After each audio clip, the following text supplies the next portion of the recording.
ओम नमो नारायण भक्तों। आज हम आपको देवशयनी एकादशी व्रत की कथा सुनाएंगे। तो चलिए शुरू करते हैं। एक बार धर्मराज युधिष्ठिर ने कहा, हे केशव, आषाढ़ शुक्ल एकादशी का क्या नाम है?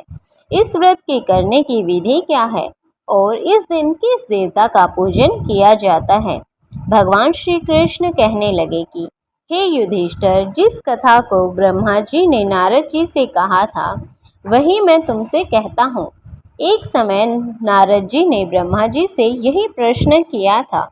तब ब्रह्मा जी ने उत्तर दिया कि हे नारद, तुमने कलयुगी जीवों के उद्धार के लिए बहुत उत्तम प्रश्न किया है, क्योंकि देवशयनी एकादशी का व्रत सब व्रतों में उत्तम है।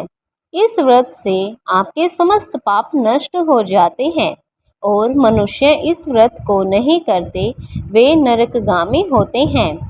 हरिशयनी एकादशी देवयशी उत्सव की शुरुआत। देवशयनी एकादशी, जानिए व्रत पूजन का सही तरीका। इस व्रत के करने से भगवान विष्णु प्रसन्न होते हैं। इस एकादशी का नाम ब्रह्म है। अब मैं तुमसे एक पौराणिक कथा कहता हूँ, तुम मन लगाकर इसे पूरी सुनना। सूर्यवंश में माधांधा नाम का एक चक्रवर्ती राजा हुआ है, जो सत्यवादी और महान प्रतापी था। वह अपनी प्रजा का पुत्र की भांति पालन किया करता था। उसकी सारी प्रजा धन धान्य से भरपूर और सुखी थी। उसके राज्य में कभी भी अकाल नहीं पड़ता था। एक समय उस राजा की राज्य में 3 वर्ष तक वर्षा ही नहीं हुई और अकाल पड़ गया। प्रजा अन्न की कमी के कारण अत्यंत दुखी हो गई। अन्न के न होने से राज्य में यज्ञादि भी बंद हो गए। एक दिन प्रजा राजा के पास जाकर कहने लगी कि हे राजा, सारी प्रजा त्राहि त्राहि पुकार रही है, क्योंकि समस्त विश्व की सृष्टि का कारण वर्षा ही है। वर्षा के अभाव से अकाल पड़ गया है और अकाल से प्रजा मरी जा रही है। इसलिए हे राजन, कोई ऐसा उपाय बताओ जिससे प्रजा का कष्ट दूर हो। राजा मांधाता कहने लगे कि आप लोग ठीक कह रहे हैं। वर्षा से ही अन्न उत्पन्न होता है और आप लोग वर्षा न होने से अत्यंत दुखी हो गए हैं। मैं आप लोगों के दुखों को समझता हूँ। ऐसा कहकर राजा कुछ सेना साथ लेकर वन की तरफ चल दिए। वहां अनेक ऋषियों के आश्रम में भ्रमण करता हुआ अंत में ब्रह्मा जी के पुत्र अंगिरा ऋषि के आश्रम में पहुंचा। वहां राजा ने घोड़े से उतरकर अंगिरा ऋषि को यथावत प्रणाम किया और उन्होंने उनसे वार्तालाप आरंभ की।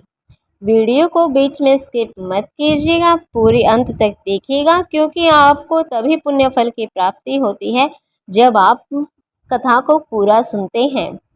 तो जरूर पूरी सुनिएगा। तब मुनि ने राजा को आशीर्वाद देकर कुशलक्षेम के पश्चात उनसे आश्रम में आने का कारण पूछा। राजा ने हाथ जोड़कर विनीत भाव से कहा कि हे भगवान, सब प्रकार से धर्म पालन करने पर भी मेरे राज्य में अकाल पड़ गया है। इससे प्रजा अत्यंत दुखी है।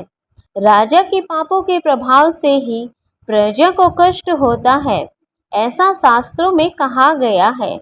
जब मैं धर्मानुसार राज्य करता हूँ तो फिर भी मेरे राज्य में अकाल कैसे पड़ गया, इसके कारण का पता मुझको अभी तक नहीं चल सका। अब मैं आपके पास इसी संदेह को निवृत्त कराने के लिए आया हूँ। कृपा करके मेरे इस संदेह को दूर कीजिए।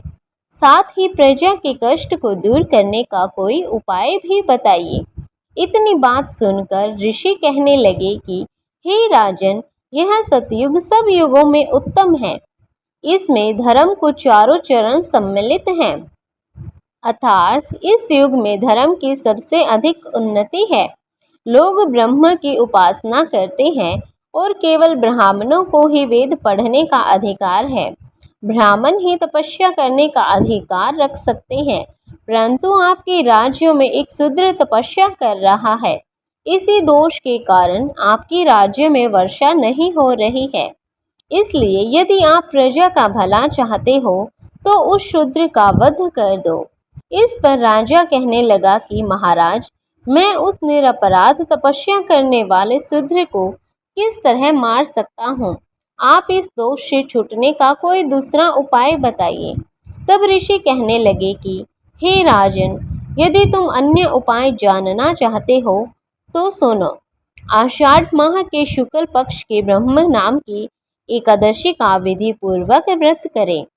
व्रत के प्रभाव से तुम्हारे राज्य में वर्षा होगी और प्रजा सुख प्राप्त करेगी, क्योंकि इस एकादशी का व्रत सब सिद्धियों को देने वाला है और समस्त उपद्रवों का नाश करने वाला है। इस एकादशी का व्रत तुम प्रजा, सेवक तथा मंत्रियों सहित करो। मुनि के इस वचन को सुनकर राजा अपने नगर को वापस आया और उसने विधि पूर्वक ब्रह्म एकादशी का व्रत किया। उस व्रत के प्रभाव से वर्षा हुई और प्रजा को सुख पहुंचा। अतः इस मास की एकादशी का व्रत सब मनुष्यों को करना चाहिए। यह व्रत इस लोक में भोग और परलोक में मुक्ति को देने वाला है। इस कथा को पढ़ने और सुनने से मनुष्य समस्त पापों से मुक्ति मिलती है, उसके संपूर्ण पाप नष्ट हो जाते हैं। तो ये थी देवशयनी एकादशी की व्रत कथा। अच्छी लगी हो तो लाइक शेयर कमेंट जरूर कीजिएगा। कमेंट में ओम नमो नारायण जरूर लिखिएगा।